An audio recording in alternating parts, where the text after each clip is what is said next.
I'm going to wait a few more seconds to allow everyone to join.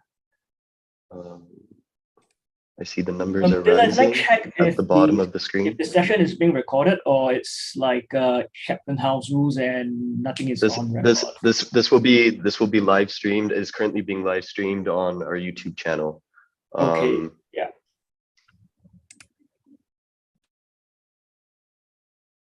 Okay, I think we can begin our event now.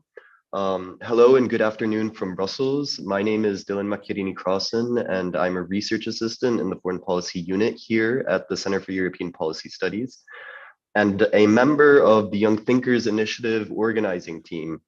I'd like to warmly welcome all of you to this webinar hosted by CEPS. It is the third event of a 5-event series called Over to Youth, supported by the US mission to the EU and the Open Society Foundations.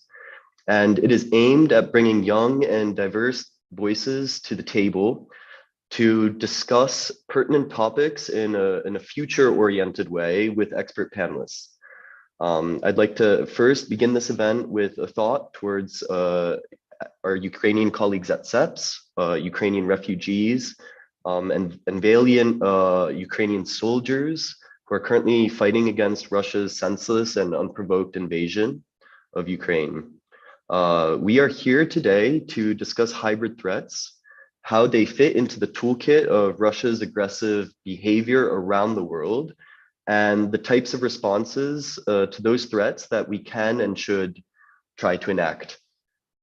Some have sought to downplay the role of hybrid tactics, pointing to the current war and sustaining that we're back in an era of conventional kinetic warfare, and pointing also to Russia's failures to establish superiority in the information space, for example. On the other hand, it has been suggested by others that hybrid threats, especially in the information space, have not been as effective against Ukraine as they would have been against other adversaries, due to Ukraine's higher level of preparedness, because they understand that hybrid threats and conventional warfare are all part of the same toolkit, and they've been able to respond by asserting their superiority in some of the spheres pertinent to the hybrid toolkit.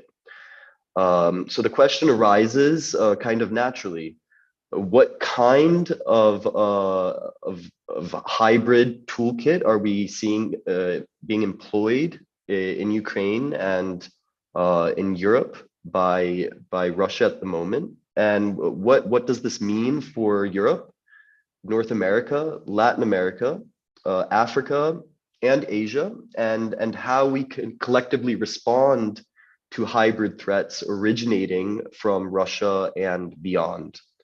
And so today we'll unpack this question with a stellar panel of speakers and young thinkers from across the globe. We will kick off the discussion with a keynote introduction, followed by the opening remarks of our expert panelists, and then proceed to the core of the event, a conversation initiated and moderated by our young thinkers. And if anyone in the audience has a question, I would invite them to submit it into the Q&A box at the bottom of the screen, and we will try to address them in due time during the webinar. Please also feel free to tweet about the event, tagging at CEPS_think tank and using the hashtag #overtoyouth with the number 2.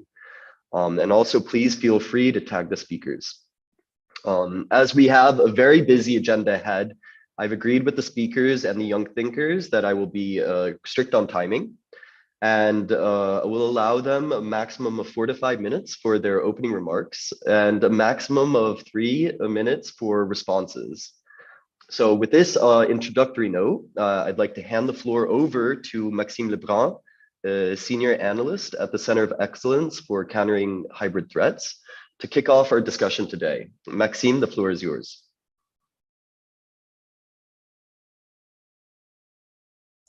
The usual thing, my mic was off. So thank you very much, Dylan, and it's a pleasure for me to be able to address you in this capacity.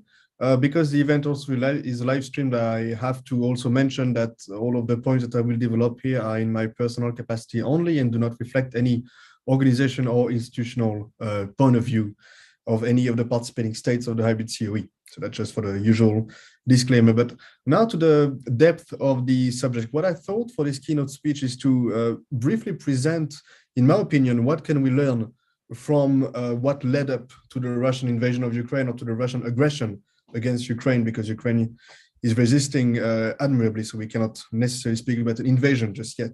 No. But I think two things actually strike me, is that Putin came to believe in the utility of the force. Despite all of the failed Western military interventions of the past 20 years, this is something that is quite striking, that he believed that he could achieve something strategic in Ukraine with military force. And then the second thing is the improvisation feeling. Once this 3-day plan had failed, then you see that after those goals were not achieved, and then there was an absence of a contingency plan. So this is something that is quite striking. But my speech will really focus on the lead up to the aggression. So I would say upfront that this war is a clear sign that we should change how we approach our deterrence against authoritarian states, because I think it reveals a lot of fault lines that we have believed in. So I would like to focus my intervention on three main things. So first, what kind of Russian hybrid strategy led to the invasion? Then how to frame Putin's authoritarian decision-making, and then why, in the end, deterrence failed over Ukraine. So first, we need to understand the mechanics that led to the invasion. And I would characterize this Russian military buildup as a hybrid strategy. So what does it mean? It means ambiguity, threshold avoidance, and also the use of a continuum of capacities. So the key to hybrid strategy is to have ambiguity. Ambiguity in using the full means across the full spectrum of the domains of confrontation. So that's what's kind of the context of the military buildup over those many months, because Russia maintained ambiguity as to its intent, deceiving Ukraine's partners, blatantly lying at the face of attempts at diplomatic brokering, notably. So the goal of a hybrid strategy is to achieve something which is not doable through the means of regular interstate relations. So the Russians have used and are using a continuum of ambiguous actions, conventional military force, and also nuclear signaling to push something through. So that's quite important to also bear in mind. But I think to characterize what we're seeing and what we have seen is that this hybrid strategy is a hybrid strategy of contestation, which has resulted in the transgression of Ukrainian forces crossing over Ukraine with a blatant crime of aggression. So that's very important to see how this threshold avoidance and also this very high intensity warfare have seemed to combine in Ukraine in the lead up to the Ukraine invasion and on the ground in Ukraine. So that's about the hybrid strategy that we have seen and the mechanics that led to the invasion. I think the second thing we have to better understand is the psyche of an authoritarian leader. How psychologically an authoritarian leader such as Putin tends to think for future lessons after that. Because we see that this authoritarian leader is obscene in its violence. Like the degree of violence is really unseen and obscene. He is also not a relatable strategist, meaning that he seems crazy to us and he seems paranoid to us. So it's difficult to understand the inner logic of his rationality. So that's something that is very important to understand. So the invasion, what does it show? It shows also that these kind of authoritarian leaders do not feel bound by authorities above themselves because of the level of violence, which is very obscene and is meant to be. So I think what European Council President Charles Michel put the right word, this is geopolitical terrorism. And I think this expression does reflect quite well the obscenity of violence that we see. So then the importance of the individual psychological bias cannot be overstated, because authoritarian leaders, they are usually isolated, they are fed what they want to hear. So they are plagued with psychological and cognitive biases, which leads to a very, very poor situational awareness. And that's very important to understand in order to frame the kind of decision-making we've seen. And that's a very big cut in the myth of rational choice theory. So that's why we need to understand bad governance, and poor choices to better signal deterrence toward authoritarian leaders. I think that's something very important, because the Russian leadership miscalculated the cost and the investment necessary to mount a successful military action in Ukraine. But however, what strikes me as well is that the Russian leadership did perceive that it had some kind of a margin maneuver to make this initial plan to succeed at least. And this perception of a certain margin maneuver actually led to the breaking of the equilibrium of deterrence with and over Ukraine. So I think part of what led to this decision to invade was that Putin felt that he had the luxury of being sure of its cost-benefit calculation by launching military force into Ukraine. So this is something we have to think about. And that leads me to understanding what failed in deterrence, and I'm keeping an eye on time. I think deterrence is a relationship. It is a state of play that leads actors to refrain from doing something. So it is something quite paradoxical to understand, because it is the combination of a certain strike potential and also the mutual or the common understanding that this potential will not be used by any of the parties deterred by each other. So this paradox of deterrence is what gives strategic stability and the importance also of mutual signaling. This is also something important to bear in mind. Now, I think deterring the commitment of a crime usually requires imposing costs on the criminal, so making it clear that the gains cannot supersede the loss. It also requires that the criminal would be sure to get caught. So this certainty of cost and this certainty of getting caught is, I think, to some degree, what deterrence prior to the invasion relied upon. And I think applying this kind of crime deterrence theory to a geopolitical setting raises two key questions.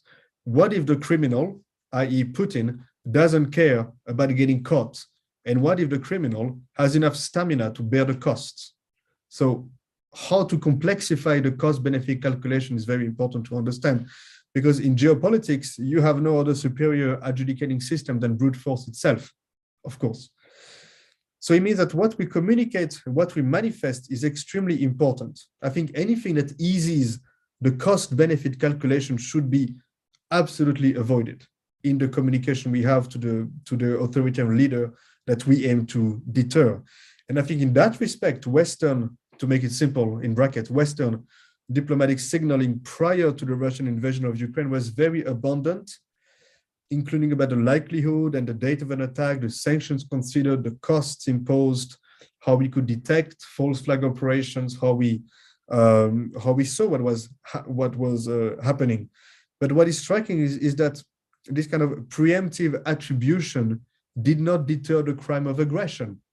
And that is something we have to think quite hard about. And that's where we need a rethink, because we see that everything must be done to deter successfully. We cannot avoid a partial deterrence or something to happen, because we see this is utter humanitarian suffering.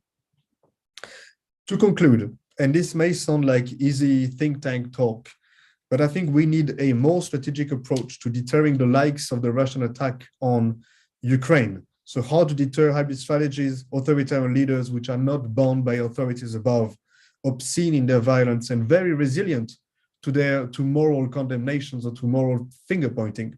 That's very important to think about, because this requires correctly framing the enemy, understanding his drivers, understanding his confirmation biases, exercising restraint in communication in some respects, maintaining ambiguity as to our responses, and not communicating our thresholds too conclusively or too clearly. So really, there is a need to being more strategic and more discretionary in a way, because the key risk aversion, or the aversion of risks that authoritarian leaders abide by, is that they want to remain in power. They want to keep enjoying the kind of power and the kind of income they get from power as well. So they are interested into some degree of stability. So that's why the key to deterrence here is to make the cost-benefit calculation of transgression, of aggression, as complex as possible, so that they cannot have the luxury of being sure of what cost they will face, how they could face it up, so that so that indeed that the status quo would be preferred to revisionism, so that they would see that they don't have a margin of maneuver to act and to revise the status quo. So this is what I wanted to open this event with. I hope I didn't take too much time, and I will give the floor to my co-panelists. Thank you. Thank you, Maxime, for your remarks and your final, a little bit more provocative question on how to move forward. I'm sure this gives us a lot of food for thought for our discussion today, and I hope that maybe during the discussion we will come up with a few elements that can give you an answer to that question. And with your keynote, I'd like to open the panel discussion. I will introduce each panelist individually before their opening remarks. First up, we have Christine Berzina, a senior fellow and head of the geopolitics team at the Alliance for Securing Democracy of the German Marshall Fund in Washington, D.C. She will unfortunately have to leave us around the 1 hour mark, but we'll make sure to engage with her/you as much as possible before then to glean the most out of your insights. Christine, over to you. Thank you very much. And thank you also, Maxime, for the introduction. I think that I want to go into a little bit about the kind of hybrid tactics and tools we've been seeing before invasion, after invasion, and get to also a bit of a next steps. What's really important is to understand that there are a number of hybrid tools, but they work in relation to each other. Maxime talked about the continuum as well between and also in an escalatory way. Things that we look at the Alliance for Securing Democracy specifically that we see as fitting in this hybrid basket are information manipulation, information operations, cyber attacks, economic coercion, including energy tools, especially in Europe. This is very relevant. And we try to understand also how that fits into electoral contexts or others during non-crisis, non-wartime situations. We often see these areas as separate. You have a disinformation campaign, or you have a cyber attack, or you have a long-term policy of injecting ill-gotten oligarchy money within London or Berlin or Rome in energy circles. That is not really isolated when you see how it can be used and how it limits the ability of governments and of countries in Europe or North America or elsewhere to react to or to set limits for an aggressor's behavior. In this case, we're really talking about Russia. Russia has an ability to communicate directly on topics that it cares about, that it has pre-planted interests in, such as in the economic or in the energy space, that it uses its information tools, the networks of RT and Sputnik and others, in order to then strengthen those economic or energy interests, and often can use the threat of cyber attacks or information gotten through cyber means in order to, and amplify that through the energy networks in order to both strengthen its hand and also sow greater distrust and a discordance across our societies. We have seen traditionally in this pre-war period the desire to separate, to cast doubt, to cast divisions within societies and between the countries within either an European Union context or the NATO bloc, or between democracies globally. They generally sowing an idea that there are bad interests, that there is something always behind it, that following a government or assuming good intentions is ill-advised. And we've seen a significant use of the COVID era and these restrictions to push to enter into societies and elements of society that might not be interested in foreign policy, but are interested in opposing masking, and then using that platform to talk about foreign policy goals in the Russian perspective. So it's actually very interrelated across topics and across tools. Now you get to a wartime situation, and we are seeing much more kinetic activity, of course, in Ukraine. That is the primary interest, but the hybrid piece really matters for the response. I'd say that across the EU, NATO space, there has been a very strong response in addressing these vulnerabilities. Now, things that we have asked for a decade or more in terms of either limiting the voice or providing greater clarity about the risks of Russia's information ecosystem, the limitations that being reliant on Russian energy could pose, the vulnerabilities that could happen across societies should banking systems be taken down by cyber attacks. That has suddenly come to the fore of responses, but it is very much in many countries still a struggle to fight against the vulnerability that has been created, because any kind of decisive activity would have a cost as well. But we are seeing very significant steps forward to kick out, to freeze oligarchic assets, to make short-term and long-term decisions that really prioritize resilience, and to fight against these hybrid tools outside of the immediate combatant area. But what happens now when you are in Moscow, and if you are the Kremlin, and they're seeing that your hybrid basket, which has given you influence across all of the capitals in Europe and in the transatlantic space, what happens when suddenly that has been expunged and your tools are not having the effect that you thought, and your ability to influence the decisions right now isn't what you thought you would have been able to do, given how easy so much of this has been and how cheap for Moscow it has been to have these influence networks. And that's where I think we get into the question of the need for ambiguity and the very quick move from a hybrid environment, which clearly is no longer providing Russia the gains that it wanted, and in fact is being closed quite successfully, to what next? And how do we slip from the status quo just in Ukraine to potentially a risk for escalation? Does the fact that the hybrid basket isn't working create a bigger risk for some kind of kinetic activity in the places where hybrid was working? This is a trajectory we saw in Ukraine. Is there a risk for this happening also within the NATO area?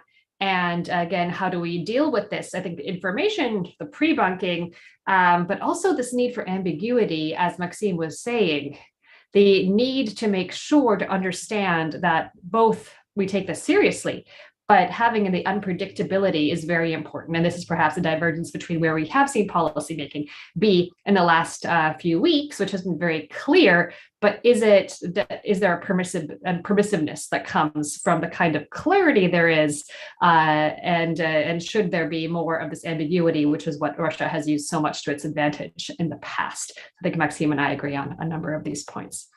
But that's my introductory basket for you. Great, thank you, Christine, for your opening thoughts.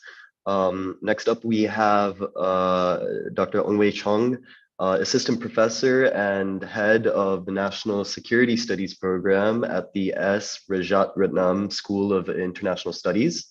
Wei Chong, over to you. Hi, Dylan. Thank you so very much for the kind introduction. And I think this is a really, really wonderful opportunity to have an honest conversation, because usually when I have such conversations, it's usually with civil servants and you're not terribly engaging. So thank you so much for giving me this opportunity to engage. Just give me one turn on my video. Future thinkers, right? Because I think you guys have yet to be part of the furniture. You have yet to be doctrinal. So I think you have really, really, interesting things to say about going forward, rather than sort of singing from the same hymn sheet, right? So in the limited time that I have, essentially what I'm going to do is to really lay out three main talking points to sort of pique the discussion, because I think it is more useful to hear what you guys have to say about the issues, rather than hearing a bunch of experts like Jonah about their forthcoming publications. So what I'm going to do is to really zoom in on the hallmark of hybrid adversaries. What exactly do hybrid adversaries try to do in the gray zone? I'm also going to talk about, or briefly touch on, great power competition, especially the possible actions of China, what they're going to do and what they're not going to do.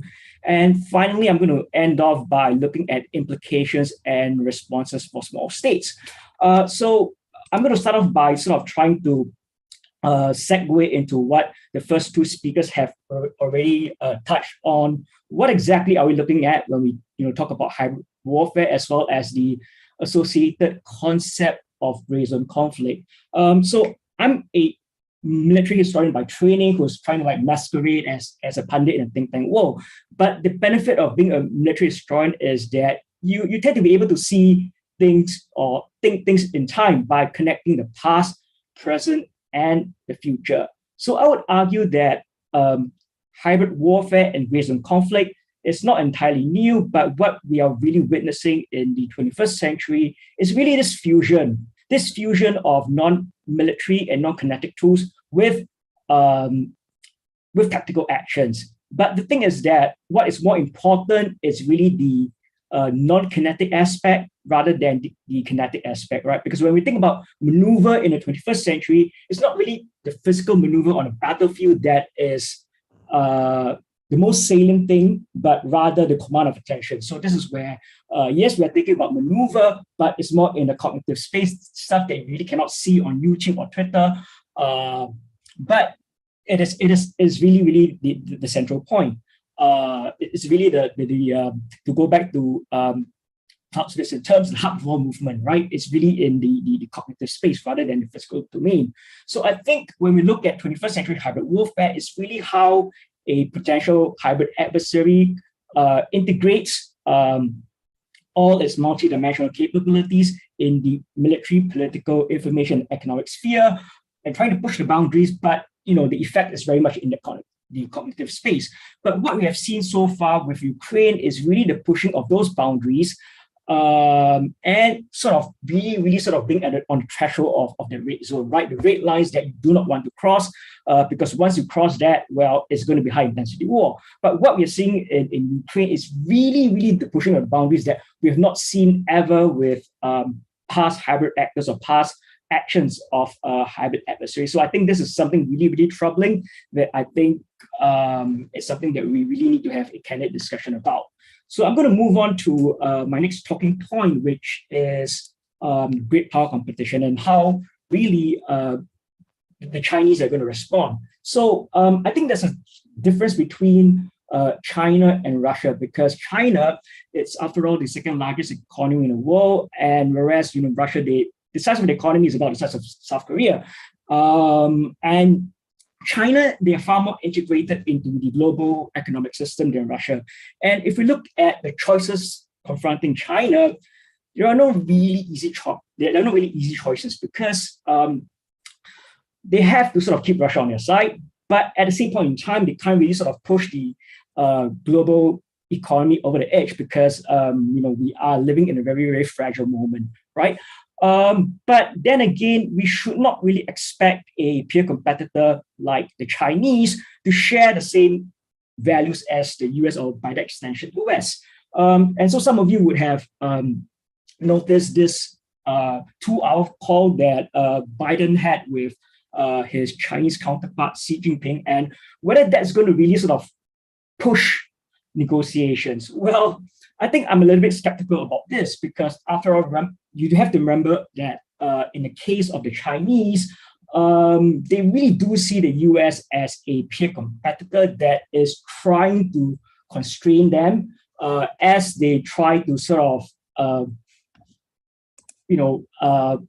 come up with a sort of a reorientation of the world order.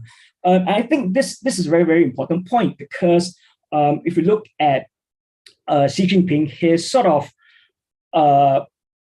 concepts of how China fits into this larger system of global governance, it's not really trying to replace this existing system with a new Chinese paradigm, but rather this new framework is really sort of being sort of tinkering at the edges of the current system that is placed. So I think this is very important when we look at the struggle for international order and this entire continuum of hybrid warfare, where it's really sort of a constant slide between crisis, conflict, competition. So I'm afraid to say that there is going to be competition, crisis, conflict when we look at great power relations. But that doesn't really mean that we can't really think about mechanisms that allow great power competition to happen within certain limits. So I think this is an important conversation to have, how you can compete, but within a sort of acceptable framework.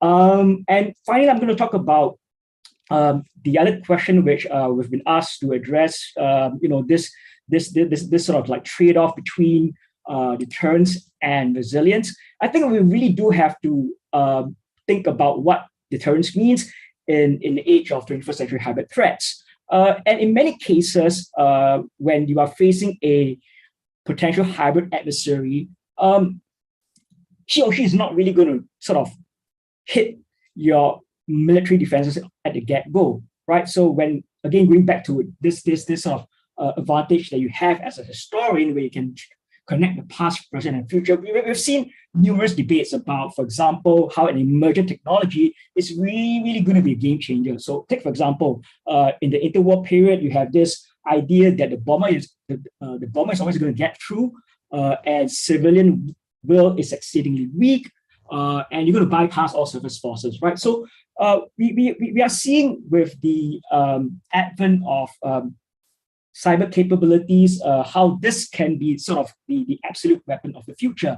And this assumption means that what your hybrid adversary is trying to do is he or she is really going to sort of bypass your conventional militaries and sort of target the weak link, the soft underbelly, which is societal resilience. So I think when we think about the twin concepts of deterrence and resilience, simply because what your adversary is trying to do is really to bypass your hard defenses, societal resilience, it's something that might be more useful as a concept, and it can really be the equivalent of deterrence. And so when we think about this idea of why societal resilience is important, it's precisely because for an hybrid adversary, that is the soft underbelly that that is really going to be the focal point, right? And so with that, I think I'm going to end on this note on the importance of societal resilience and possibly the need to rethink conventional deterrence, and how when we think about this idea of deterrence, it has to be more than just traditional military readiness to sort of fight in a joint capacity. So thank you, Dylan. That's all from me. Thanks, Wei Chong. This has definitely been interesting food for thought, and the rest of the young thinkers have definitely taken note of what you've said, and we'll definitely come back to it in the discussion. I'd like to move now on to Luisa Bandeira, Associate Editor and Research Associate, excuse me, with a focus on Latin America at the Atlantic Council's Digital Forensic Research Lab. And I'd like to ask you, what are your takes on these types of hybrid threats and how they impact Latin America? Over to you, Luisa. Thank you, Dylan. Thank you everyone for being here, and thanks for the invitation. It's a pleasure to share the floor with such knowledgeable colleagues. And yeah, I'm happy that I'm speaking after Dr. Chong, because he spoke a little bit about great power competition and about China. So I think it's my talk about Latin America is a good segue into that. I'm going to focus also in one specific part of hybrid, which is information operations and disinformation, because this is my what I specialize in.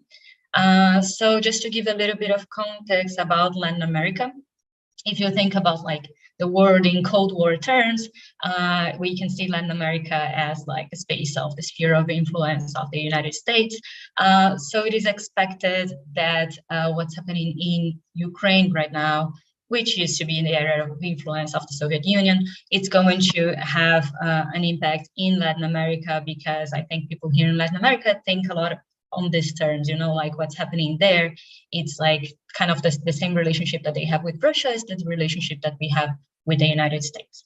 So I think the first point to understand is that because of the United States' past history with interventions and support of right-wing military dictatorships in Latin America, in the region, there is still a strong feeling of anti-US feeling.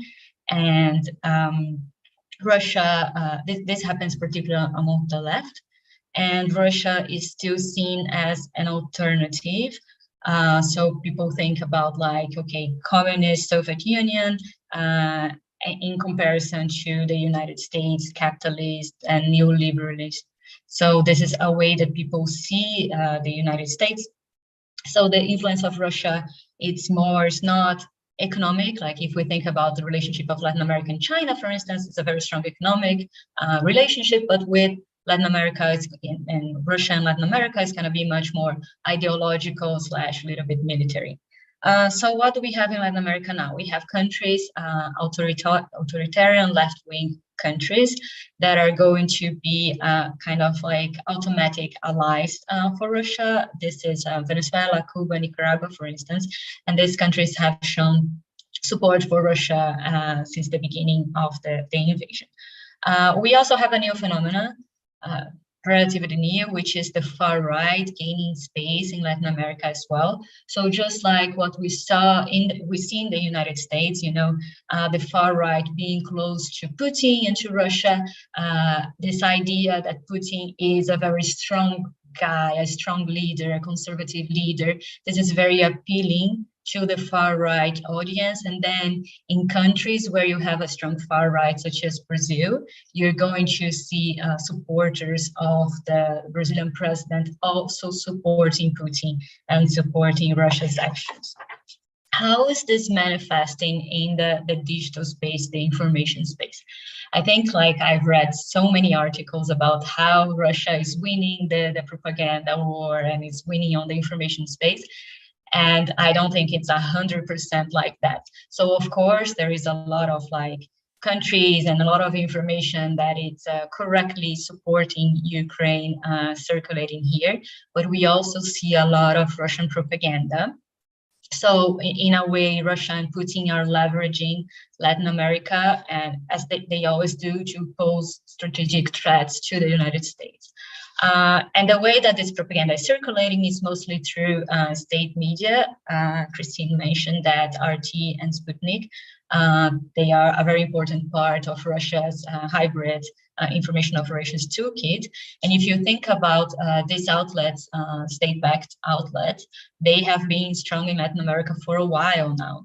So thinking about RT on Facebook, they have 18 million followers, the page in Spanish. RT in Spanish is has 3 times more followers than RT's pages in English. It's a strong presence, it has always been. Since the beginning of the pandemic, we have seen, for instance, on Telegram, RT's channels are increasing a lot, getting much more subscribers and much more viewers. This is related to RT being banned, for instance, from YouTube, and then people are migrating to Telegram. Telegram is very big in Latin America now, so this is another point of concern. But the place where we're seeing Russian propaganda circulating the most is Twitter. If you think about like the most shared links on Twitter, RT in the conversation in Spanish, RT is the in third place. So we see like the most shared links are YouTube, then we saw El País, Spanish newspaper, and then we see RT. And where this is coming from? It's mostly coming from diplomatic accounts. So in a way, we have their resemblance with China's use of diplomatic accounts in the beginning of the pandemic. We're seeing the same with Russia now in Latin America. And the narratives are like bioweapon conspiracy theory, messages justifying the invasion, saying Ukraine is a Nazi state, etc., etc. So this is circulating a lot. And then I think that the main question is this authentic or inauthentic? When we think about information operations from Russia, we think a lot about inauthentic operations because of what happened in the US in 2016. From these messages, this study that we did with Twitter, we see that like 171 accounts were responsible for 11% of all posts. And those accounts were weird accounts, suspicious accounts. So yes, there is a part that is apparently inauthentic. But what about all the other parts, like all the other retweets, where are they coming from? A lot of that is authentic. A lot of that is coming from people that are anti-NATO, anti-Western, etc., etc. So I think just to close, when we think about how to make deterrence and how to stop this, and thinking about Russia's information operations strategies, we have to think a lot about how policy actions and history affects the information environment. So like, what can the West do to reestablish trust in Latin America, how can you reestablish trust in the region? And also thinking about domestic environments. I was talking about the far right, for instance, I was talking about Bolsonaro in Brazil. So how can you fix a domestic information environment that makes society less vulnerable to information operations, to operations that have this idea of sowing distrust and making people not trust the US and NATO, and then it's very easy to sow these narratives. So I'll leave you with that for now. Thank you. Thank you, Louisa, for your very interesting input. I'd like to now turn things over to Kwesi Aning, Director of Academic Affairs and Research at the Kofi Annan International Peacekeeping Training Center. Welcome, Kwesi. Earlier when I introduced the structure, I reminded all the speakers to keep their interventions to about 4 minutes, and then we will have more time for discussion later. They will take the floor for about 25 to 30 minutes, and just as a reminder to everyone, they will succeed me right after Kwesi. You feel free to respond to the substance of their questions, but also to what the other panelists have said. And I think that will make it more inclusive conversation. With that, over to you, Kwesi. Well, let me say a very big thank you for this fascinating conversation. And I'm going to speak from my experiences based at the Kofi Annan Peacekeeping Training Center, but also as an historian and an international relationist and a security policy analyst. And I want to make a couple of points. First is that from the African point of view, hybrid threats, as we are discussing, is nothing new. Disinformation, false, fake news, manipulation of electoral processes, intimidation of political leaders, or political leaders who think outside the box, great power competition and manipulation of national processes have been a part of the African state since the 1960s. The African state has been endlessly pathologized as a deviant form of the ideal Weberian state. Basically, the argument I am making is that all the talk about hybrid warfare for us on this continent is nothing new. It's been with us right from the 60s. And therefore, to make sense of what this means, first, to the stability of African states and how their dismemberment might threaten Europe, we need to locate history at the center of the conversation. Otherwise, for us as Africans and African scholars and policy people, it does not make sense. Number two, there is a lot of talk about the Wagner Group, the role of Russia. Russia has been in Africa as empire way before the USSR. And the USSR contributed massively to the colonial struggles and the creation of the new African states. So there's a certain nostalgia that when people talk about hybrid threats, that people don't recognize on this continent. Number three, the re-entry of Russia onto the continent as a resurgent power, whether Mr. Putin is perceived as a crook, as a war criminal, really does not wash. Why do I say so? If you take the French Legion and the history of the French Legion on this continent, it's one of brutality, of murder, of the theft of natural resources, and of the murder of national leaders. Rwanda speaks clearly to this. Present-day Mali is shouting Burkina Faso and Guinea. But we've also seen not only the French forces or the French Legion, which has now been dismantled because of their atrocities. So when people talk about the Wagner Group and the way they are breaking the rule of law, they are committing human rights atrocities, it does not fit into our lived realities. What is it about the atrocities that are being committed now that is so different from that which has been committed earlier. And for us, this is part of the long history also of when African states got the chance and the choices of choosing between China and other parties. Okay, and I liked the previous speaker, that the manner in which we tackle the resurgence of near authoritarian states powerful enough to provide avenues for choice and options for engagement. We need to have a discourse that creates hope for African states that, look, this poses a potential problem were you to engage the Wagner Group, Mr. Putin's Russia, and Xi's China in an uncritical manner. Unfortunately, the manner in which the EU behaves like an old schoolmaster, if you don't follow what I say, I will punish you. The sheer arrogance and disrespect of France to the leadership in Burkina Faso and Mali and Guinea raises concerns as to whether this is not a new form of warfare and a new form of threat to the sovereignty of states, because they don't want to speak in a language that France wants or the EU wants. And therefore, we will punish you. We will use economic sanctions, false information, deliberate misinterpretation of the facts.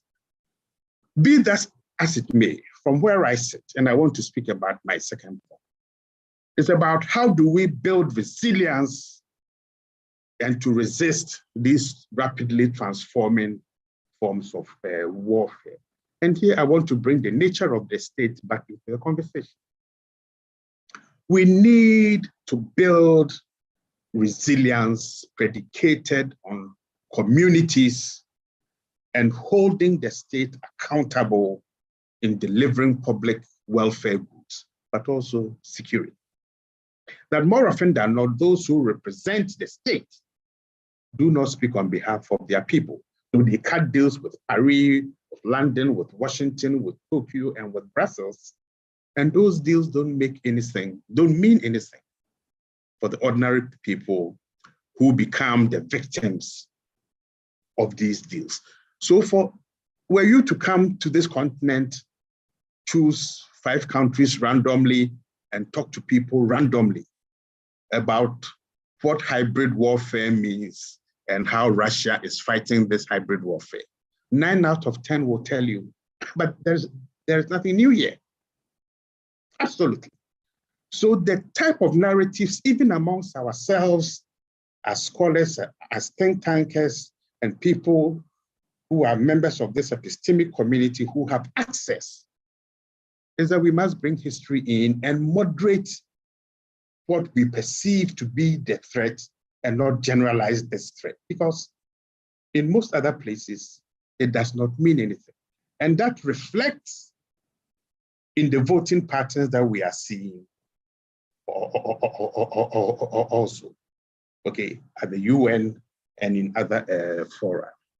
Finally, I think we need to use a new language that allows us to build the coalitions of the willing who are prepared to place the human interest at the center of our engagement. Right now on this continent at the Kofi Annan Center, we train almost about 2,500 soldiers, police officers, and senior civilians. Those are the coalition that I am talking about, of people who are trained and share particular norms and values and principles in which the respect for the rule of law, the respect for human rights, and the human dignity becomes the key conditions that must drive coalitions and stakeholder engagement. Interpretations of world events that look to satisfy particular pecuniary interest of specific groups will not wash on this continent. There's a new African agency that I think we need to recognize when certain decisions are made that may be contrary to what we are used to. But that is the basis and the beginning of this new re-engagement that I am arguing for. Thank you.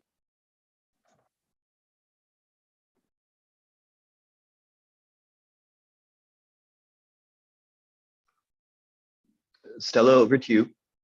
Thank you. Yes, thanks so much to everyone for these very insightful opening remarks.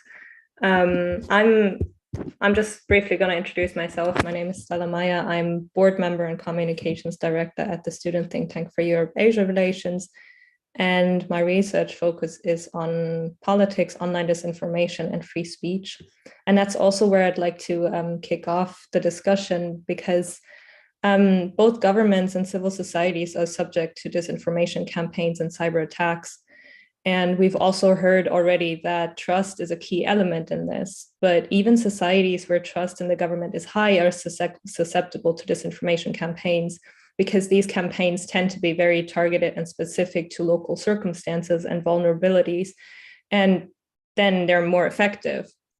So fingers are often pointed at social media companies for enabling the spread of disinformation. And we've heard that Twitter is often used as an outlet, for instance.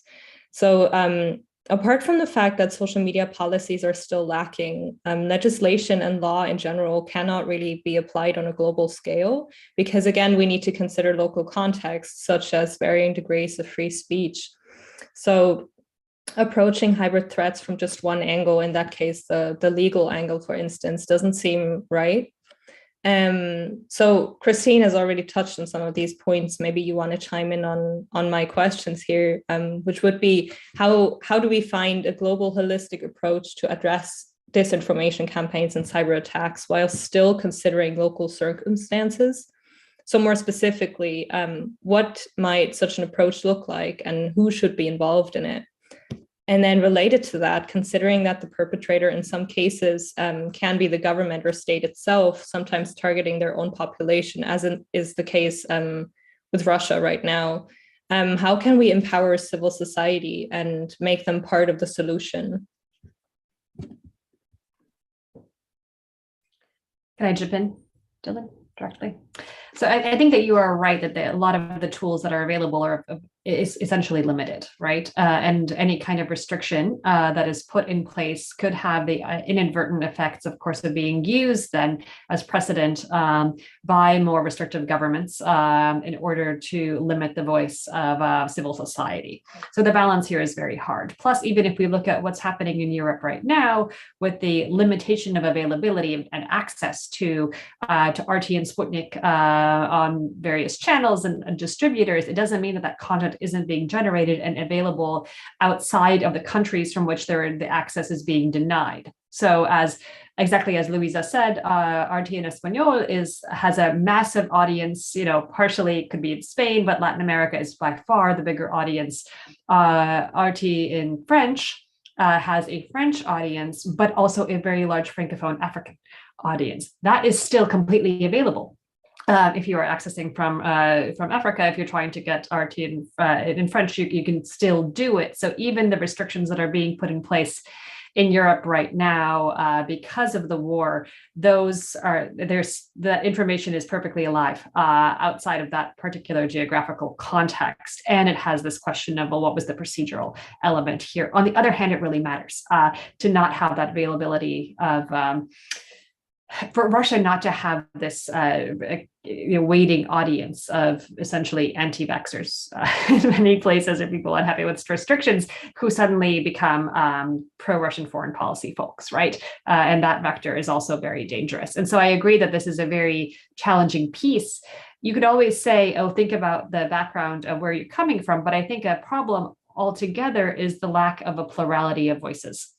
And the ability in particular of RT and the Russian information actors to fill in either data voids, to write about issues that are their priorities, to talk about these grievances within societies where others do not address them sufficiently. And so the solutions in many ways could be creating more content from a more diverse set of voices, including the mainstream outlets, on issues that really matter to people, the issues that people are seeking content for and are finding Russian content because they know it is sensitive, and you go to the, and that what is comes up because there's enough content being generated constantly, knowing that this is going to be a vector in for other issues as well. So it's actually a positive impetus on civil society, on more media organizations across the board to talk about these things that matter, which clearly are resonating,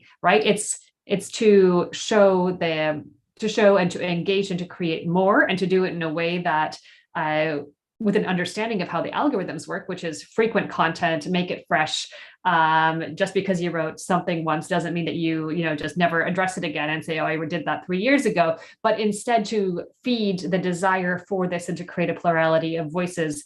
And that is a role for journalism, for civil society, and therefore supporting journalism and civil society in order for them to be capable is a solution here, right? It's thinking about the other side of the ban. It's how to create a space in which not everything is going to lead then to supporting Russia's aggressive foreign policy. Thank you so much for that. I'm not sure if anybody else wants to chime in on that. I would very, very quickly just saying that I totally agree with what Christine was saying. I think, like, as a journalist, one of the main problems of journalists obviously is lack of funding, especially like in countries such as Latin American ones. So if you think about like what RT is doing, RT, for instance, in Spanish, they have a huge channel on YouTube that was closed now. It had more than 1 million followers. It was called Ahí Les Va. And this channel was basically like an AJ plus with like producing very engaging explainer videos, etc. It was extremely popular because they were talking about like the protests and everything that was happening. It was very like, it's very well produced. So I think funding for journalism is definitely something that we need more. And the other thing, just going back to social media companies, I think it's having local staff, having people that understand the context, speak the language, first of all. This is the most basic, but it should be like they all should have, but it's not the case. And having people that understand about the local context, including about this, about like what does freedom of expression means in Europe, what does it mean in the US, and what does it mean in Latin America. So I think like if they don't have it, and especially looking at moments of conflict or elections, if they don't have more people that understand about local context, this is not going to work. We need more people from the countries that are included in this conversation about social media regulation and social media content moderation. Well, I want to chip in for a split second, just for one is the importance and the role of civil society. But we also need to understand that there is also an uncivil society, deliberately established, manipulated, who have appropriated the language of the civil society groups. So we always need to understand this dichotomy. But civil society groups play a very critical, useful role as sparring partners and bringing new knowledge onto the table, but also nudging authorities and those in power in the directions that matter. Louisa's point about context specificity is extremely key and useful.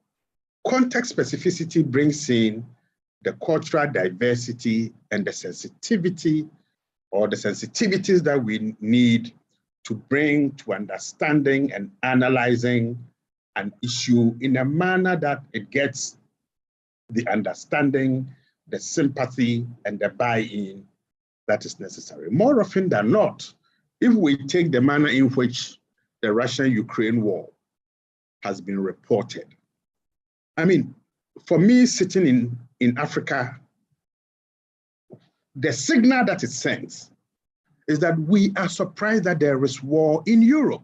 This is not Africa. But this is where the basic drives or drivers of human desire to commit atrocities, it's in everybody. But we see the failure of European journalists and North American journalists in expressing shock about what is happening right now, that this is not Africa. Okay, and it just shows a lack of cultural sensitivity to the way that language is used and the discourses and the roots of particular choice of words. And that is why for me, whilst what is happening is unacceptable, it's almost a crime, the manner in which European and North American journalists present the case with Africa as the bipolar side means that the sympathy that these stories ought to have generated are not generated because they lack the context specificity and the sensitive cultural diversity necessary in telling a story that is of tragic consequences. Thank you. Those are really, really good points. I don't want to take up any more time. I'll hand over to Georgi. Thank you. Thank you, dear panelists, for insightful, thought-provoking ideas. We are really benefiting, all of us, from this. Introducing briefly myself, I'm Georgi, originally coming from Georgia. I'm doing my master's program here in Warsaw, Poland, at the College of Europe, at Nato Eu campus. For the master's thesis, actually I'm trying to find out how the European Parliament is addressing the Russian weaponization of historical resilience and historical disinformation. We also have a reading group with our professor of hybrid warfare. So we are really here much into the issue. So I'm very delighted to be here. As for my points and questions, well, as we see the hybrid threats exploited by authoritarian regimes of Russia and China, targeting the West, specifically the open society's vulnerabilities. We see the civil society's resilience to be the key issue here, which should be targeted by the West to build a strategy on deterrence against those attacks described by Russia and China. So my question in a nutshell will be how the EU improve its synergy of toolbox with the similar initiatives of NATO. So basically how EU and NATO could institutionally interplay or cooperate to play better together on this field in the theater of action. And secondly, more specifically, how should both institutions cooperate with the regional partners? And I would draw the attention of our dear guests to the examples of course, Ukraine, but also Georgia. And what unites those two country cases is the recent Russian disinformation targeting the so-called US-led biolabs, the biological laboratories in Ukraine and Georgia, which is thought by the Kremlin to experience on, well, anecdotally on bats to target ethnic Russians. But this is not a new thing. Russia, the Kremlin disinformation line on this topic has been running for years, specifically targeting the Richard Lugar Center of researching the public health in Tbilisi, capital of Georgia, for a long time. And now Ukrainian cases are joined into the same pot, say. So how I would maybe ask maybe Maxime and also Christine, how could we address the issue? Because we apparently see that Russia is using this topic as a pretext of a possible aggression, and also adding to that the chemical weapons issue on the top of the biological weapons. And we also see the Chinese support to the Russian cause. and maybe also Mr. Chong could comment on that. I would be very grateful. And finally, we also see maybe it's just a last minute second point added to Dr. Enning, Professor Enning.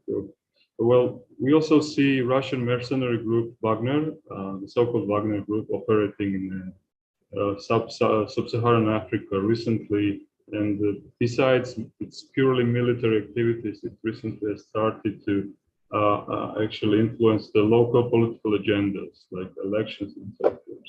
So would you please also comment on that? Thank you so much. Maybe I could answer briefly on the NATO EU cooperation on resilience in hybrid threat, because I think that some maybe food for thought has to be given here, and some like basis of facts have to be reminded. So for NATO, the thing is that resilience and the fight against hybrid threats is primarily a national responsibility, because that's linked to the Article 3 of the North Atlantic Treaty, as you may very well know, which is really the foundation of this collective commitment in Article 5 after that to be able to defend collectively the territory of the alliance. It means that if each and every member state on their own responsibility has become resilient for several lines of actions which have been agreed in 2016, then the alliance as a whole is more able to defend itself should an Article 5 situation make consensus and draw NATO into some kind of a military confrontation. So that's very important to understand, that although the International Secretariat of NATO is supporting the member states in building their own resilience, this is a national responsibility, and NATO is not responsible for that. That's important to understand. And now that leads me also to this NATO EU complementarity. It's not just cooperation, it's really a complementarity, because the vast majority of the NATO member states are also EU member states. So that's also an important point. I think in the EU's case, in order to respond to this kind of a gray zone tactics or hybrid strategies, how we may choose to call them, there are two articles of treaties which are extremely important to bear in mind and which are not as well known as the Article 5 of the North Atlantic Treaty. So this is first the Article 42.7 of the Treaty on the European Union, TEU, which is basically more ambitious in its wording than Article 5 in NATO, because it said that if a member state is a victim of armed aggression, which is not an armed attack, so the threshold is even lower, then the other member states have an obligation of aid and assistance in all means in their power, with all necessary means. So it does imply the possibility of a military action. At least that's the kind of precedent that we've had in numerous UN declarations. When you see all necessary means somewhere, it means military. So that's an important article to bear in mind, meaning that if a state is feeling attacked or feeling the victim of an armed aggression, then it can request the assistance of other member states, and it doesn't require a consensus process in the organization, at the difference of NATO. Because if Article 5 is NATO is decided to be triggered, then it first has to pass by a consensus. And then the wording of the article is a bit less ambitious. But anyway, let's put that elsewhere. But this 42.7 is a responsibility of the member states between themselves. So it's an interstate kind of a mechanism. On top of that, you have the Article 222 of the Treaty on the Functioning of the European Union. Sorry to be a bit EU nerd, but that's, I think, sometimes something that has to be reminded. So the 222 TFEU, if we might call it. So this is the responsibility of the European Commission, which can mobilize its own resources in support of a member state declaring itself overwhelmed following a disaster, which would be man-made or natural-made disaster. So you have those two articles in the EU, which make it kind of an interesting body of obligations, which might complicate, again, the cost-benefit calculation of any actor intent on putting out a hybrid strategy of confrontation against the EU, so that those articles could be mobilized. You could have states coming to the help of each other. You could have the Commission mobilizing resources to come to one of its member states. So that's an important thing. Also, last point about the EU is that the EU is an extremely integrated organization in many fields: energy, electricity, critical infrastructure, all of those things which can very much be a vulnerability vector or an attack surface for hybrid strategies, the response to those malign hostile actions can be mutualized. It can be swift, as we've seen the level of support to Ukraine, which is not even an EU member. So imagine if an EU member state would be the victim of an armed aggression, the kind of support that the EU would be able to muster is impressive. And this is the importance of the precedent that we have in here. That's partly reassuring, partly hopefully we don't come to that ever again. But that's kind of the main basis of the NATO EU complementarity that I would like to remind. So this Article 5, 42.7, 222, and then this very well integrated nature of the EU as an organization on many fields. Thank you.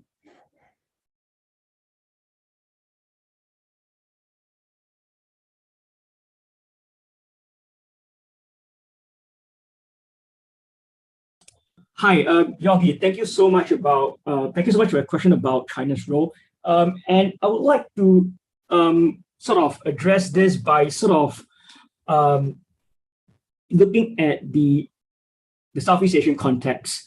So in the context of Southeast Asia, you actually have US treaty allies as well as strategic partners such as Thailand and the Philippines, looking at this conversation or this talk about US possibly imposing sanctions on China with concern. Why?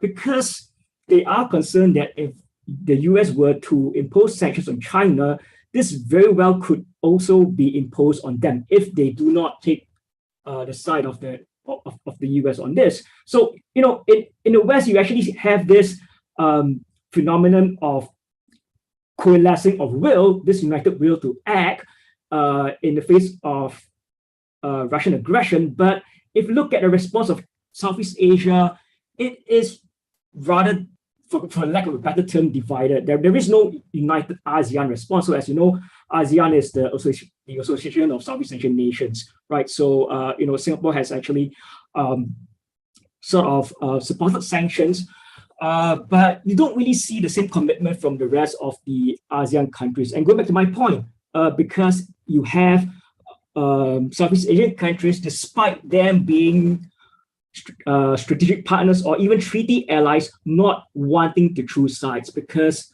great power competition, it has really, really serious consequences for Southeast Asian countries. And the question I really want to ask is, to everyone here is, are you willing to really live in a decoupled world, whereby you are actually forced to choose between a US-led world order and a Chinese one? Because I don't think we've reached that stage, right? So like I said earlier, right now you have great power competition happening, but you actually have the Chinese wanting to still be part of this global system, but sort of making changes to sort of suit their understanding or their conception of global governance and great power relations. We don't really see this decoupling happening yet. And I think there are real consequences, right? Because right now, the world is still very much dependent on China for a lot of its manufactured goods. Are you really willing to sort of stomach the massive increase? We're already seeing massive increase in the price of commodities in oil and gas. Are you really, is the world really ready to have this decoupled world where you're forced to take sides and a massive increase in just about everything that you buy? So I think sanctions, or this talk of sanctions on China, trying to sort of edge them into taking a position on Russia that is more aligned with the West, we have to really treat this in caution, because for some of the Southeast Asian countries, it's really sort of pushing them into making invidious choices which they may not want to make, right? So you don't really want to force certain countries towards taking sides in this realm of great power competition. And you know, whatever is happening in Ukraine, it has consequences for Asia. But you know, the perspective for most Southeast Asian countries is they don't really want to take sides if it does really sort of reach a stage whereby you have great powers really sort of going at each other with hammers and tongs. It is not a situation that we want to be in. And this is why when we look at the crisis in Ukraine, even though it's like thousands of kilometers away, it does have real world implications for those living in Asia.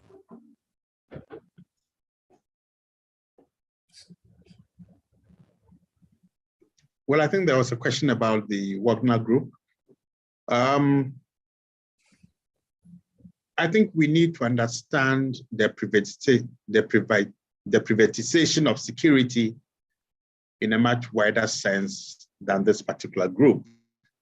The role of private security in Africa speaks to issues of security governance, the lack of the state's capacity and ability to deliver security welfare to its citizens. Thirdly, it opens up the competition about security provision, sometimes from forces and from groups who may not be accountable to the institutions of the state. So in all ways, privatizing security is dangerous to state stability, and as I've said earlier on, to the rule of law, to the respect for human rights. And historically, we've seen CIA-funded mercenaries and private security people, committing atrocities in the Congo, in Nigeria, and in other parts of this continent, coming to the 1980s and the 1990s with executive outcomes from South Africa. Underpinning all this has been the French Legion.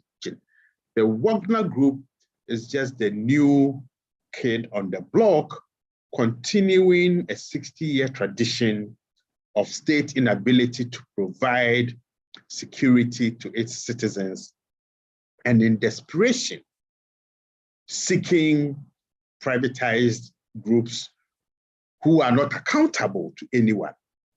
Now, what is fascinating and in equal measure disturbing about the Wagner Group is that they charge upfront. They deliver the services in ways that one would not expect statutory forces to deliver them. So they are in Central African Republic, parts of Libya, they are in Mali. I suspect they will come into Burkina Faso and then eventually into Guinea. They prefer places where there's limited state authority, where there are natural resources. But even in areas where we see this dangerous, abusive group performing, we are seeing other mining companies from Canada, from Australia, and from elsewhere cohabiting with these groups to exploit resources. So it is not just about this Wagner Group and their atrocities that they cause. It raises fundamental questions about how do you relate to external forces who say one thing, but are driven by sectional interest, either by money, either by having control over the state apparatus, but certainly the interest of ordinary people, those I call stakeholder coalitions in fairly fragile states. How do we get their interest onto the table? So how do I foresee in the near future the role of the Wagner Group? I foresee an expansion because the sheer demographics and the ebb and flow of tensions on the continent means that desperate governments would want groups that can shield the capital, that can intimidate, that can send a clear signal to their restive populations that they mean business. This is not a business about democracy, about respect for human rights, about economic development. It's purely about the survival of specific regimes. That means that we need to bring a new discussion onto the table. How do we protect states, strengthen state institutions, and ensure that they deliver welfare in a manner that the citizenry will find useful and by extension, contribute to building the resilience that we have been talking about. Thank you, Kwesi. Maxime, I see your hand is raised, but we are short of time. So I would encourage you to make your point about Wei Chong's answer when you respond to the next questions. And I would encourage the young thinkers to maybe ask 2 questions at once now in order to speed things up a little bit. Yeah, thanks. I'll be very, very quick. And back onto our topic today, the war in Ukraine. I think this is the first war and in which we've seen that a country, a belligerent country, can be effectively kicked out of the networks of globalization as a retaliation. And that's very interesting to think about, because that's essentially what all of the sanctions are about, kicking Russia out of the networks of globalization, the fluxes, the money flows, all of the connections. So just a very quick food for thought, and that will be all for me today, I think.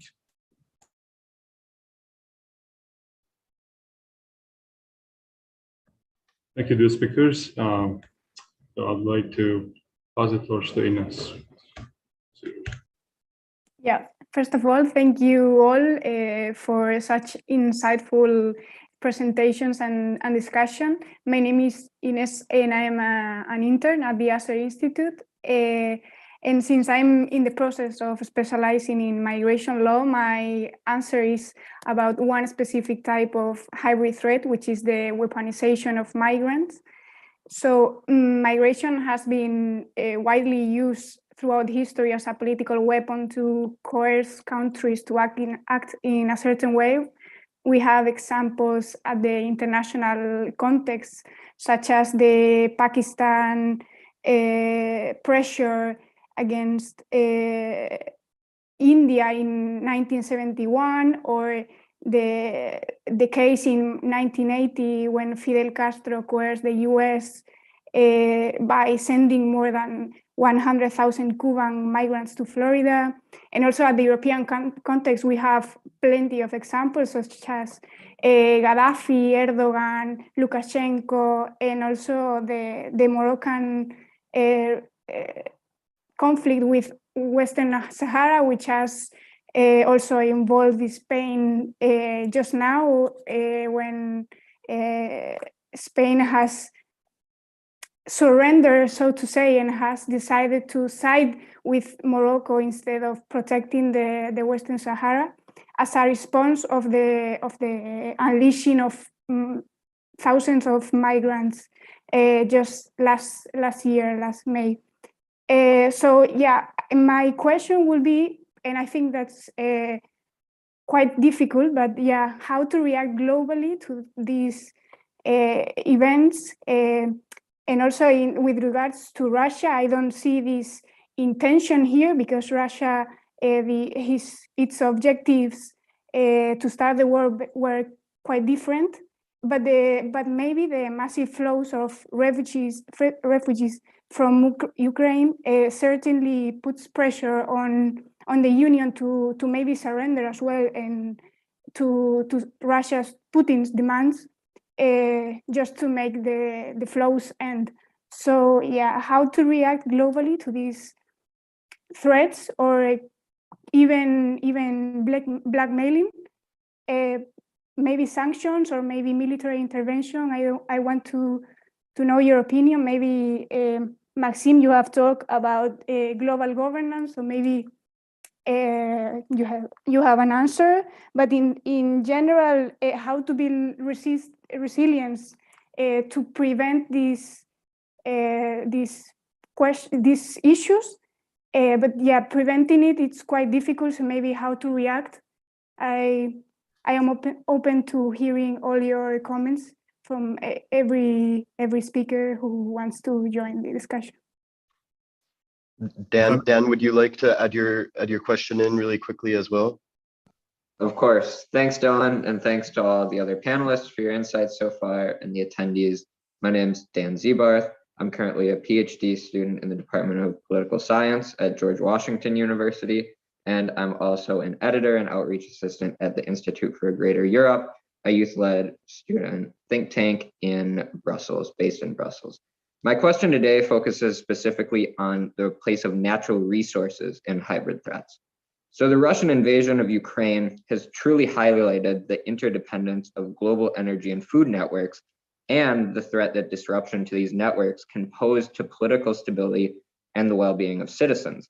So my question is, what important steps do you think countries or multinational political unions like the EU must take in the short or long term to adapt to or protect against prospective threats, such as withholding or targeting natural resources like energy or food supplies to deliberately destabilize other countries? Thank you, Dylan. If I may take the first round of answer, because then I will need to go very quickly after that. Absolutely. On the instrumentalization of migration, because that's a very key point. What hybrid threat actors are trying to do is to put us into a moral trap or moral burden. So it means that if we respond to the instrumentalization of migration like a border issue, like a defense border issue, then we'll fall into a moral trap, because the border cannot hold forever, as we've seen at the Belarus-Polish border in the autumn.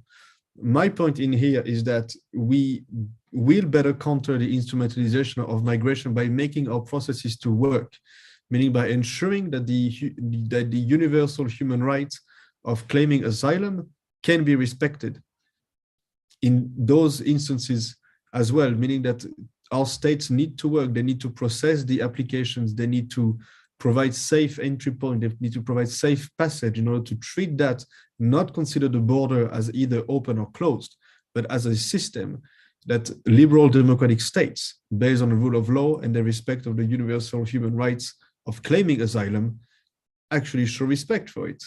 And that's how you actually deny the effect of instrumentalizing migration, because if you act as a government like, no, the border will be closed, then you can be absolutely sure that the hybrid threat actor is going to try to push as hard on this specific border as possible, so that in the end, one of your soldiers has to shoot. And that's going to be on the global media as a moral trap. That was my point on the instrumentalization of migration.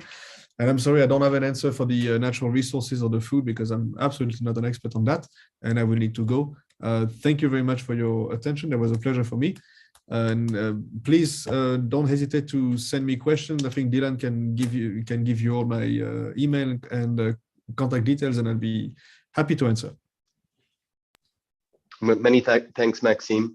I would like Anna to ask her question as well, and then encourage the remaining panelists to try to answer different elements of the past three questions, whichever they believe are most relevant, and maybe underscore their key takeaways, and then we can close it. I will say a few concluding remarks after that, but Anna, over to you.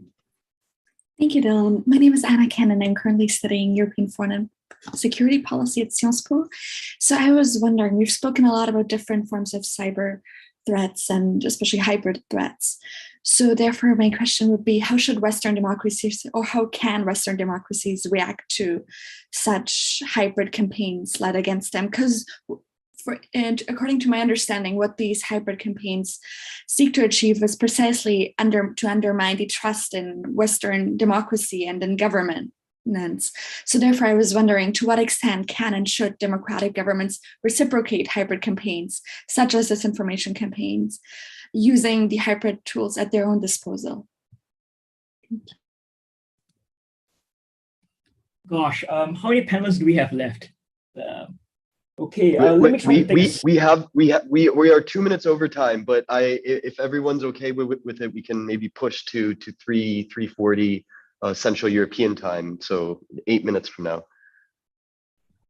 I'll try to take a stab at it. And let me put it this way: things look rather different here in Asia than, for example, in Europe. I think it's really difficult to answer this from the perspective of a distant observer. But I think when we look at trust in government, you find that in Europe and by that extension the West, there is a trust deficit. Whereas I think it's less the case for example, in Singapore, where we actually trust the government to do a lot of things, and therefore we don't really find a really strong civil society, right? Because that is really very much the status quo, where we vote you into government and we expect you to do the job, right? And I think it's really a difference in, for example, the approach in which different societies, different countries, they go about solving issues like this. So, for example, kids in schools in Singapore, they would have to sort of go through this cyber hygiene program, right? So this is really a very state-centric, top-down approach on trying to mitigate against the ill effects of fake news. Kids in school being taught cyber hygiene. So I don't know whether this is something which is done in European schools, and it's really using legislation and a really sort of top-down government-centric response to mitigate against the effects of disinformation and misinformation. But from the European perspective, I don't know whether this is, or even from the US perspective, this is possible, because governments are supposed to take a light touch, right? Especially if you're in some place like Texas, I don't know. So I think it is very, very difficult for a distant observer to say what really works for European society in sort of mitigating against the effects of misinformation and disinformation. But what do you guys think? Because you've been really, really posing questions, but there isn't really sort of kind of like a conversation. It's more of a monologue, really. So I'm hoping your fellow colleagues, Stella, Daniel, Ines, may have something that you want to add to the conversation. I don't know. If not, it's just going to be like a monologue where the panelists are just responding to your questions. What do you guys think? Maybe in 30 seconds each, give your own thoughts on this, incorporating some of your points that you've made, and then Louisa can give us her final takeaways after that, and then we can close it up. I guess I will moderate this part. I'm just going to go into clockwise order for myself. Ines. So for me, it's difficult to have an opinion on this general topic because I'm not an expert. But I will say that in Europe, as I know, there is a lack of the structures that are needed to protect ourselves from cyber attacks. So we depend on external sources in third countries, which is not desirable if we want to have a European Union protection. So yeah, maybe we could build a protection which doesn't depend on the resources and the artificial intelligence and security from other countries. Yeah.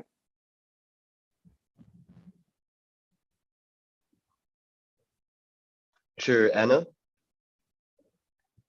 Thank you. In my opinion, the only thing we can really use as a tool to fight such threats is to strengthen resilience of civil society. I think the point that Lisa Bandera made about strengthening journalists and having that diversity of and pluralism of opinions is really the key to strengthening democracy. And I think if we maintain trust in democracy or trust in governments, that's the only tool we can have to ensure that people are more willing to look into different sources and believe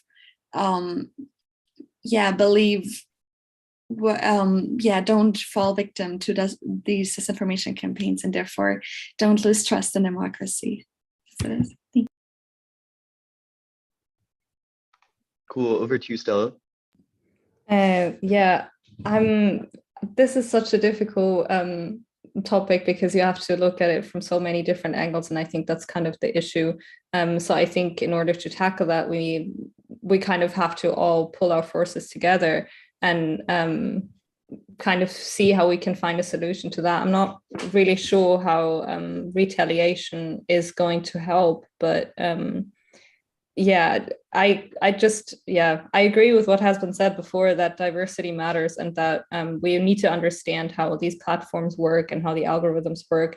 so that we can empower people to protect themselves, essentially. But how exactly we can do that is, I guess, still up to debate.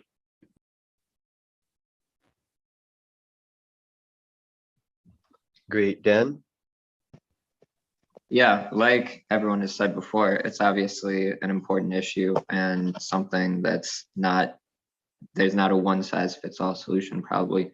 I would say one of the biggest things is you need kind of both grassroots organization around developing trust and fighting disinformation, but it can't just be this kind of local level grassroots thing as well. There needs to be some kind of broader kind of top-down, at least structure development that ensures there's kind of trust in a broader system and kind of these higher up actors to actually achieve this. And so I think it works from both angles, and getting those to work together is kind of the key to that, especially in the long term. Thanks, Dan. Over to you, Georgi. I would just concentrate, emphasize on the need for increased share of know-how and experience, like from the EU NATO to the partners and vice versa. So in these terms, to build a whole of society approach and resilience. I would say that's it for me. I guess sometimes it's difficult to see this as an issue until it's really, really in your face, right? So I think this is really sort of the moment where we sort of get a sense that, okay, this is really important because we all seeing this as a threat. So it's kind of a bit difficult to respond to something until you really know what the threat looks like, and now we know what the threat looks like. Yeah. Great, Louisa. Do you have some key takeaways for us? Yeah, just adding to that and going back to Anna's question, I don't think it's never going to be a good strategy to use this information or to use inauthentic operations if you're coming from like Europe or the West. It's not a good idea. And the reason why I think Russia, for instance, is doing this is because what they're offering as an alternative to like democracy is a war system. So they have to push it, and I don't think like Europe or anyone has to push it. I think you have to recognize that Europe and the US, of course, they have their like soft power things that they have. So there are like the media that is present here. It's the Western one, the movies, etc., etc. There's no need for that because the style that and like the alternatives that you're giving are already more attractive, I would say. But then going back to this, it's kind of recognizing also your own contradictions and saying, okay, we're going to fully support democracy when there are times in which that was not the case. And the contradiction maybe of saying, yes, we're super open to migrants, going back to what Ines was saying, like we're going to like welcome migrants when actually we know that when migrants are coming from Africa, they are not that welcome. So I think this is it. One is like, there's the issue of funding and like strengthening civil society. There's the issue of recognizing your own contradictions and not being like, okay, I'm here, I'm going to tell you guys how you should live because we are the best and we're doing everything wrong when this is not the case, So I think like transparency and strengthening civil society are very important in this conversation. And with that, I think I can go back to you, Dylan, so that we can close. Thank you very much, all of you. It was very, very interesting conversation. Great. Yeah. Thank you to both you and Wei Chong for holding out and staying until now. Wei Chong, I think we with this event we covered 14 time zones. That's quite impressive backgrounds of our young thinkers and speakers. I'd like to encourage those who are following to try to apply to be a young thinker or attend our next event on public, private, and civic interests in the digital and data spheres. And with that, I would like to close this this webinar for now, and stay tuned, and we look forward to seeing you next time. Thank you very much. Thank you. Bye, thank you.